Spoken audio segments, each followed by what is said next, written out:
श्री कृष्ण कहते हैं कि हमें सदैव ही अपने पूर्वजों का सम्मान करना चाहिए और उनके उपदेशों का पालन करना चाहिए।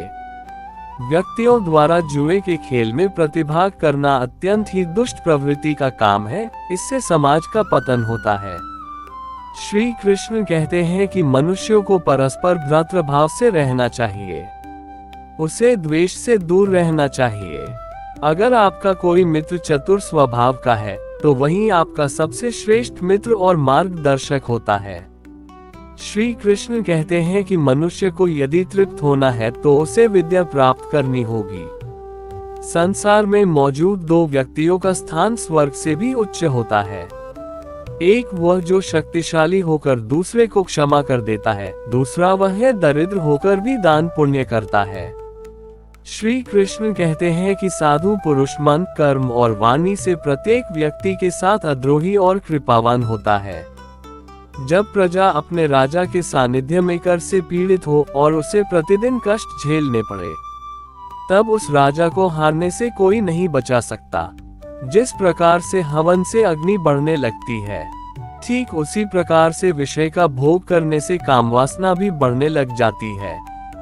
श्री कृष्ण कहते हैं कि मानव का सच्चा धर्म यही है कि उसे जो स्वयं के लिए अच्छा नहीं लगता, वैसा उसे दूसरों के साथ भी नहीं करना चाहिए। इस संसार में दूसरों के ऊपर परोपकार करना सबसे बड़ा पुण्य है और दूसरे को पीड़ा देना सबसे बड़ा पाप है। श्री कृष्ण कहते हैं कि जो व्यक्ति दूसरों के प्रति घृणा, असंतोष, क्रोध, शंका और ईर्ष्या रखते हैं, साथ ही दूसरों के धन से अपनी जीविका चलाते हैं, वह सदा ही दुखी रहते हैं। जिस समाज में सभी लोग नेता बनना चाहते हो, सम्मान पाना चाहते हो, महत्वाकांक्षी हो, उस समाज का पतन एक दिन हो ही जाता है। जो व्यक्ति पुरुषार्थ नहीं करते हैं, वह धन, मित्र, उत्तम कुल, दुर्लभ लक्ष्मी आदि का उपभोग नहीं कर सकते हैं। श्री कृष्ण कहते हैं कि जब आप किसी व्यक्ति को अपनी शरण में लाकर उसकी रक्षा करते हैं, तो ऐसे में पापी के पाप भी पुण्य में बदल जाते हैं।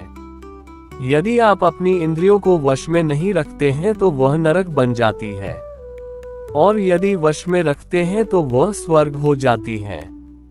श्री कृष्ण कहते हैं कि बुरा आदमी उतना ही प्रसन्न होता है जितना कि एक अच्छे आदमी को बीमार कहने पर वह दुखी हो जाता है।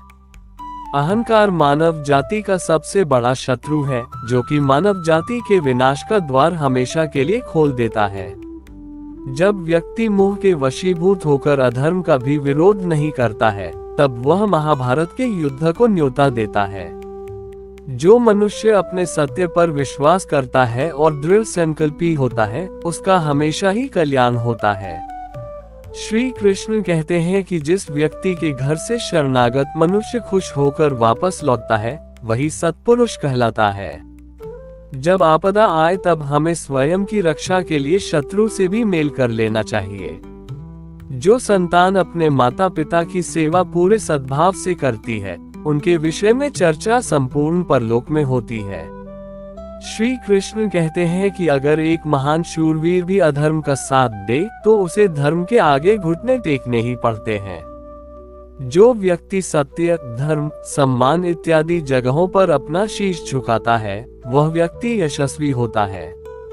समय से अधिक कोई दूसरा इस संसार में बलवान नहीं होता है, वह प्रत्येक क्षण बदल जाता है। श्री कृष्ण कहते हैं कि जब सूखी लकड़ी का मिलन गीली लकड़ी से होता है, तब वह भी अग्नि में जल जाती है। ठीक उसी प्रकार से दुष्टों की संगति में रहने से सज्जन व्यक्ति भी दुख पाते हैं।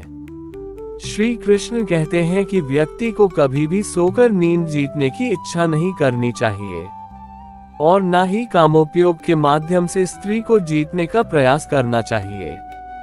जो मनुष्य अपनी निंदा को सहन करने की अपार शक्ति रखता है, वह संपूर्ण संसार में विजयी कहलाता है। श्री कृष्ण कहते हैं, जब मनुष्य के पास सत्य होता है तब उसके पास धर्म होता है, और जब उसके पास धर्म होता है तभी ईश्वर उसका साथ देता है। मनुष्य के लिए उसकी मातृभूमि सदैव प्राथमिकता होनी चाहिए। उसे हर परिस्थिति में उसकी रक्षा करनी चाहिए।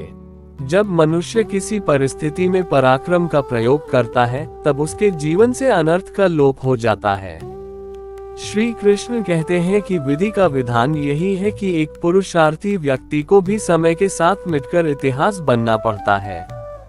ईश्वर से मांगने योग्य अगर कुछ है तो वह है उनके प्रति निश्चल भक्ति, जिसको पा लेने मात्र से ही समस्त संसार का वैभव तुम्हें प्राप्त हो जाएगा।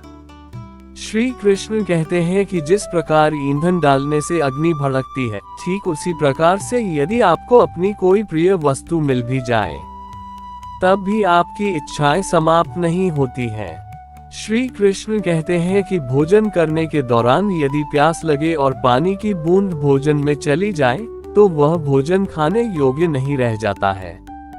जो व्यक्ति अपनी माँ को पुकारता हुआ घर में प्रवेश करता है, वह निर्धन होने के बाद भी अन्नपूर्णा माता का आशीर्वाद पाता है। श्री कृष्ण कहते हैं कि जिनके पास केवल शारीरिक श्रम होता है, वह अधिक बलवान नहीं होते, बल्कि जिनके पास बुद्धि का बल होता है, वह अधिक शक्तिशाली होते हैं। लोभी और अधिक आसक्ति रखने वाले व्यक्ति का कार्य धर्म को हानि पहुंचाते हैं। श्री कृष्ण कहते हैं कि अगर आपके मन में किसी व्यक्ति को लेकर क्रोध है, तो आपको उस तत्काल प्रकट कर देना चाहिए, क्योंकि पल में जल जाना देर तक सुलगने से बेहतर है। मनुष्य को अत्यधिक मोह करने से मृत्यु और सत्य का प्रयोग करने से अमृत की प्राप्ति होती है। श्री कृष्ण कहते हैं कि जिस व्यक्ति को पुरुषार्थ करने के पश्चात भी अभीष्ट फल की प्राप्ति नहीं होती है, वह विद्वान कहलाता है।